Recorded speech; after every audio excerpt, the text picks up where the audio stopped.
சொல் மிக்க மந்திரம் இல்லை என்ற வரியிலேயே ஒரு உயிர்ப்பு உண்டு. அந்த அன்பான தந்தையின் கதையை தொகுப்பதற்காக நான் இஷானா ஃப்ரம் பாரதி அகாடமி. அன்பின் ஆணிவேர் அப்பா, சுமை தாங்கும் இதயம் அப்பா, பலரின் வாழ்க்கையில் கடைசி வரை விலக்கிக் கொள்ள முடியாத புத்தகம் அப்பா. இன்னைக்கு ஒரு வேற லெவல் ஷார்ட் ஃபிலிம் ரிவ்யூவோட உங்களை மீட் பண்ண வந்திருக்கேன். அதுதான் அப்பா 200.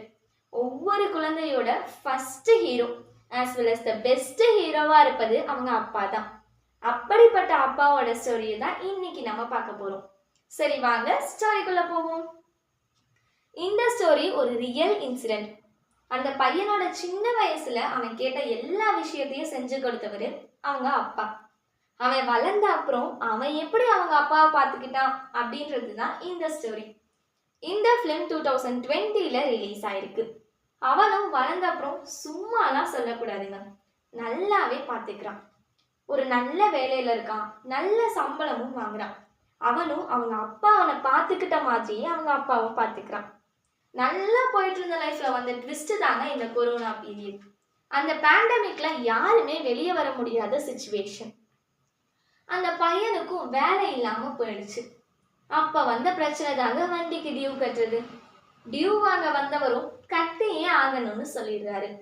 இந்த பையன்கிட்ட காசு இல்லை, சரின்னு வண்டியை எடுத்துட்டு போகணும் அப்படின்னு சொல்லிடுறாங்க. அவங்க அப்பா எல்லாத்தையும் மறைஞ்சிருந்து கேட்டுறாரு. அவர் வச்சிருந்த காசை எடுத்து கொடுத்து அனுப்பிடுறாரு. அனுப்பின அப்பா பையனை பார்த்து, உனக்கு எது வேணும்னாலும் ஏன்ட்ட கேளுன்னு சொல்லிடுறாரு. இதோட இந்த ஷார்ட் ஃபிலிமை முடிச்சிருக்காங்க. அப்பா, the greatest of all time. அப்பாவோட அன்பை விட சிறந்தது இந்த உலகத்துல வேற எதுவுமே இல்லைங்க. அம்மாவின் பாசம் கருணையில் புரியும், அப்பாவின் பாசம் அவரது கடமையில் தெரியும். கடவுள் அளித்த வரம் கிடைக்கவில்லை எனக்கு, கடவுளே கிடைத்தார் வரமாக. அவர்தான் தந்தை. முத்தெனவே முத்தமிட்டு தோல் மீது இணைத்து தோழனாக கலைகள் கொண்ட உயர் ஆசான் என் அப்பா. கண்டிப்பில் கரிசனம், கட்டுப்பாட்டில் கம்பீரம், உலகில் மிகச்சிறந்த பரிசு அப்பா. ஐ லவ் யூ அப்பா.